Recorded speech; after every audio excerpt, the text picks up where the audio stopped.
You're watching Gearz.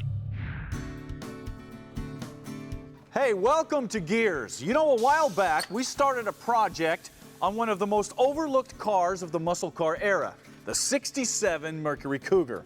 And the plan was to build it into something that would pretty much devour anything on the road. And that was a pretty tall order, considering what we started with. An all-original robin egg blue, lady-owned cruiser that had probably never been over 80 miles an hour in its life. Take a look.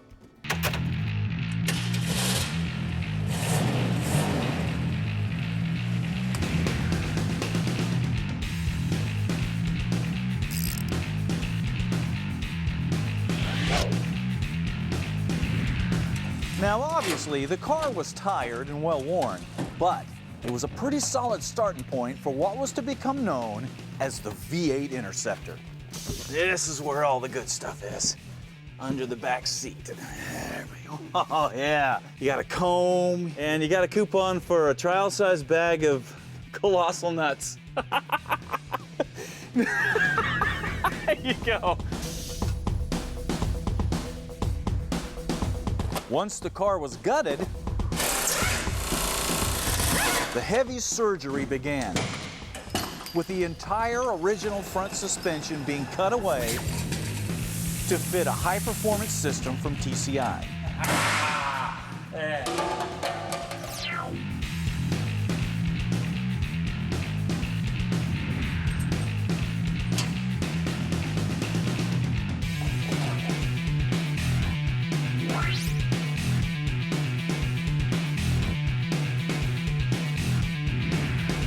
The rear of the car was also relieved of its leaf springs and wimpy axle, and a TCI torque arm suspension and heavy-duty Curry 9-inch rear end were fit in place.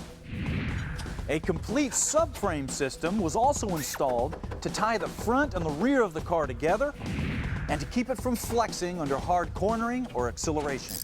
The reason for all this cutting and chopping became very clear once we unboxed the massive John Cossey Boss 9 engine and began to shoehorn it into the car. How you on the motor mount? I'm right on mine. After that, it was time to start adding custom touches to the body. And one body modification that really makes a difference is shaving off the drip rails.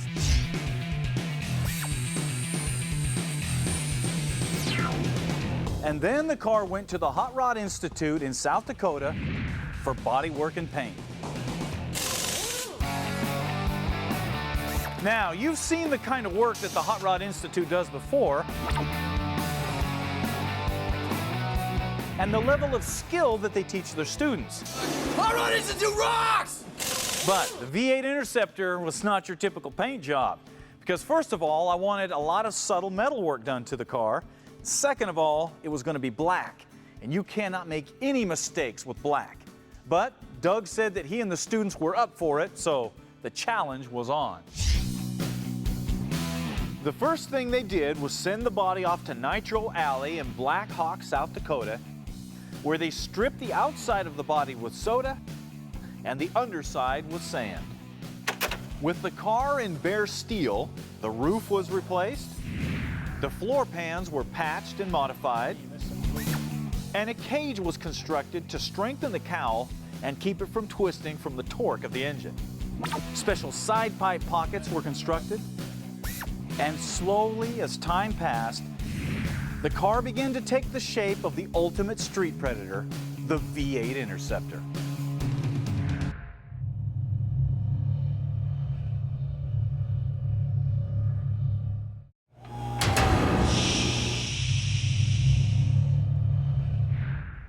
Welcome back to Gearz and the return of the V8 Interceptor.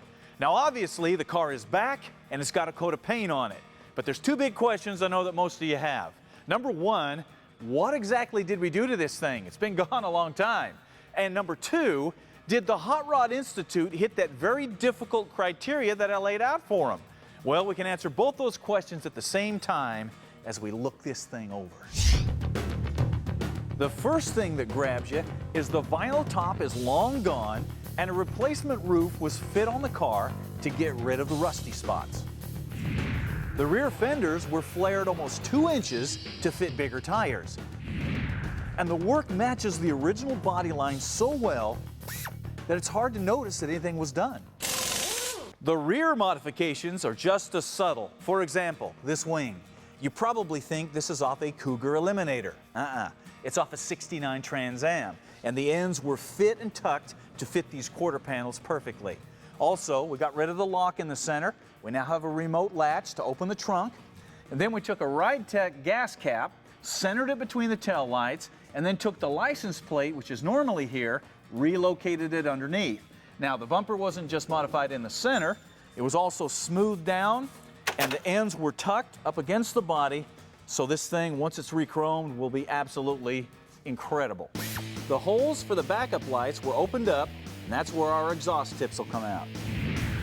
Of course, the hood and the engine compartment were modified extensively as well.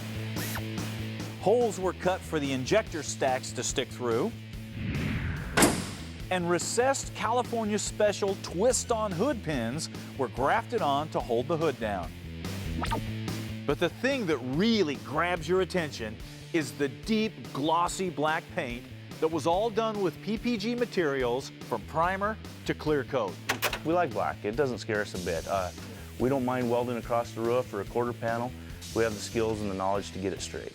And as you can see, from every angle it lays perfectly flat, thanks to a lot of great body work and lots of wet sanding and buffing. Some of the problem with the black is we use a powder coat when we're color sanding, so we can see where we leveled all the texture in the clear. You can't use that on black.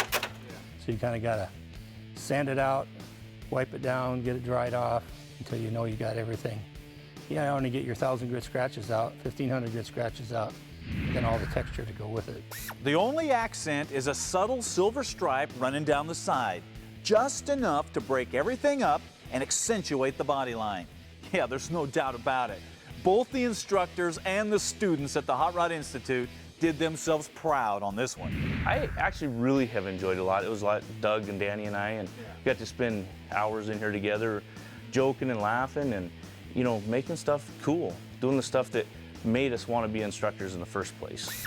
I can't even explain how happy I am just to be a part of it, having the chance to work on it. It was awesome.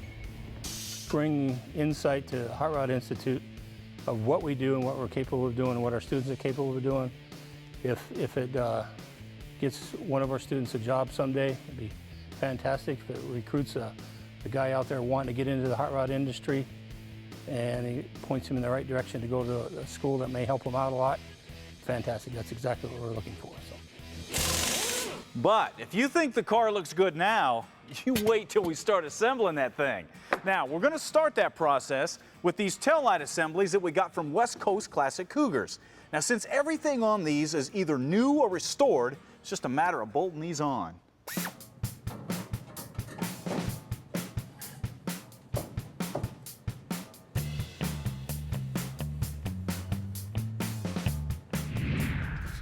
All right, what about the headlight assemblies? Well, even though these are completely restored, they're not quite ready to go in the car yet.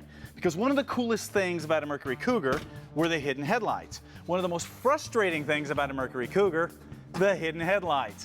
Because they were vacuum operated, and you had tanks and vacuum canisters and lines going all over the place to try to make these things work. And once they got a little old, this is what you got, the old sleepy-eyed look. Or the headlight doors would over-rotate and mess up the line of the grille. Almost every Cougar I've ever seen has an over-rotated headlight door. And it looks terrible.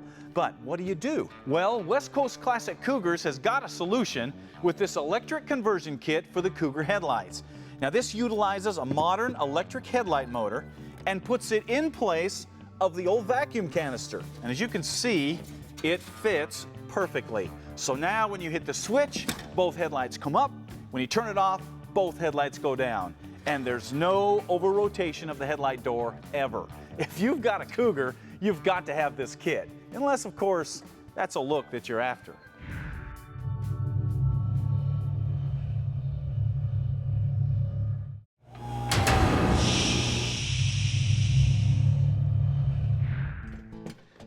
Hey, you're watching Gearz and the reassembly and the final fitment of the V8 Interceptor. Now, as you can see, the headlights are already in place. Now the next thing we're going to put on is the front bumper. Now, just like the rear bumper, this front bumper's had some modifications done to it. The license plate dent that was here has been cut out and replaced with new metal to get rid of that. And the rest of the bumper has been narrowed and tucked so it's going to fit right up against the body really nice. Now, to get that fitment, we're going to have to modify these mounting brackets too, so we have adjustment to get that nice tight fit. What we're looking for is about a 1/4 inch gap between the body and the bumper. Now, once we get this thing all fitting how we want it, we'll take it to advanced plating and have them rechrome it.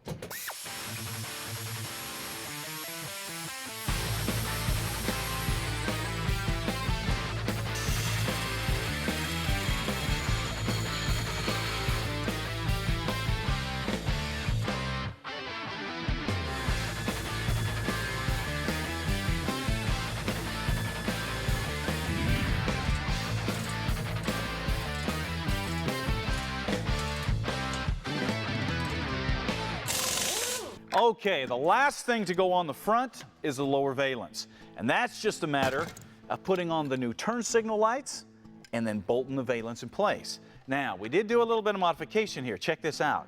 We got rid of the license plate dent here in the center, filled that in with new metal so it'll match the front bumper. Now, I know some of you guys are wondering if we're going to run a chin spoiler. Not going to do it on this car. We've done so much smoothing and tweaking, this car is going to be a lot cleaner without it.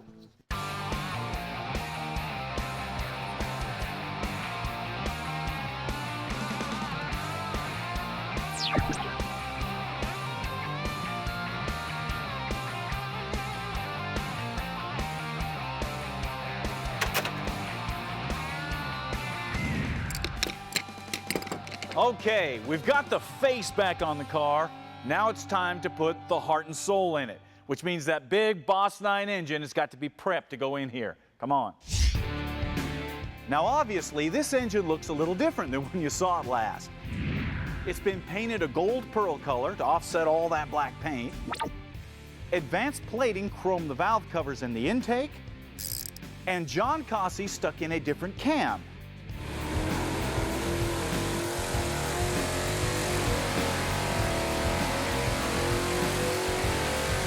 So now the engine has been dynoed at over 830 horsepower and right at 750 foot-pounds of torque. That's crazy. Now, I know you guys are ready to see this engine go in the car, but we're not quite ready to do that yet. The next thing we're going to do is install some of these ARP header studs into the heads. Now, I know some of you guys are thinking, oh man, you don't need to do that. It's just a waste of money. And that brings up this. Now, quick tip. Brought to you by E3 Spark Plugs. Born to burn. One of the best ways to mess up threads in aluminum parts like heads and intakes is to keep threading a steel bolt down into them all the time. When you factor in the different expansion rates of the metal when they get hot, and the fact that most people overcrank the bolts, well, it's no wonder that most aluminum parts have stripped threads. Now, the best way to keep this from happening is to install studs like this. A stud will allow you to install a nut over and over and over again, and all the wear and tear stays on the steel threads of the stud and not down into the aluminum. Also, using studs makes it really easy to install parts like carburetors, headers, that kind of thing. So, if you've spent money on your aluminum parts, or you found that perfect vintage part at a swap meet, the best way to make sure that the threads last is to use studs on them. If you'd like to learn more tips to make your life easier in the shop, check out the tips page on the website. Okay, the next thing to go on is this low-car flexible dipstick to clear the headers. And it just threads into the oil pan and attaches to one of the header studs. Finally, we'll install the motor mounts and we'll test fit the headers to make sure we don't have any clearance issues. Now, both the headers and the motor mounts were sent off to NitroPlate to get their high-temperature ceramic coating. Not just because it looks good, but because it's one of the toughest coatings on the planet, which means we know this isn't going to chip or flake or burn off.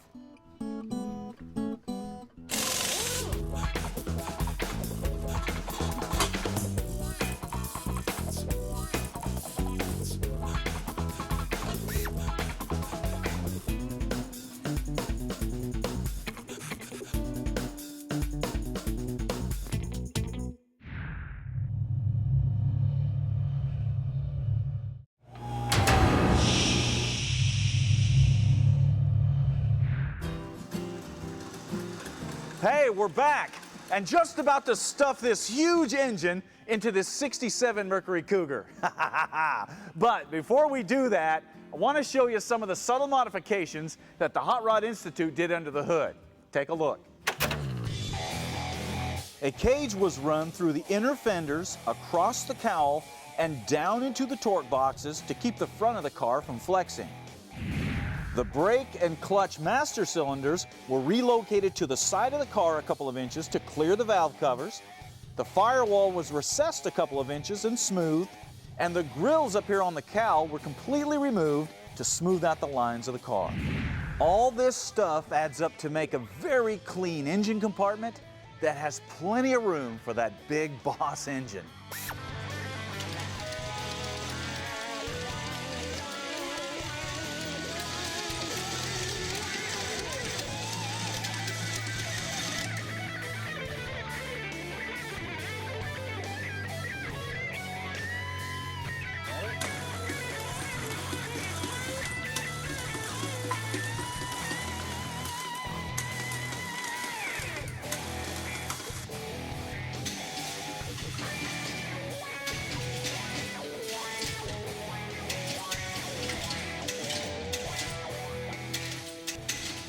Here she goes.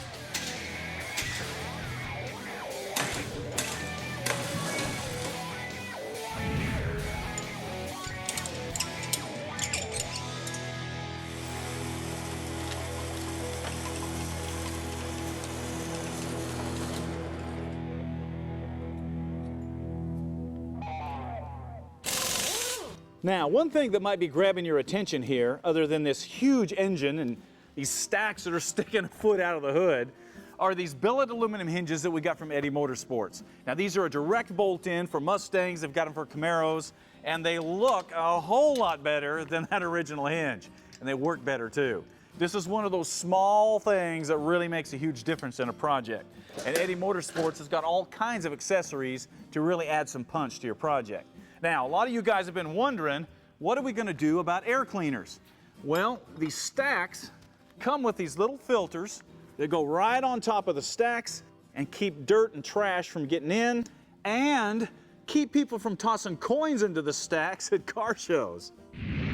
Okay, we got the drivetrain in place, the hood's back on, and one look at those stacks and those holes in the hood, and you know exactly what's about to happen here. And that's what makes this car so unique. This is not a silent sleeper. This is an in-your-face hot rod.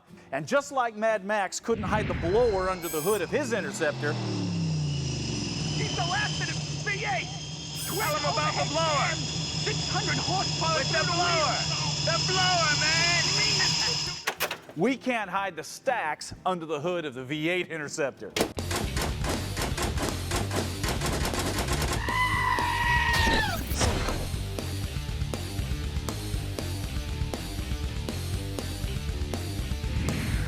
The last thing we'll put on today are these shorty side pipes that fit in these pockets on the side of the car. Now these will be connected to electric cutouts from Doug's headers. So with the flip of a switch, we can bypass the mufflers and run straight out the side pipes. And there it is, the V8 Interceptor. A far cry from what we started with, and a few steps closer to being finished.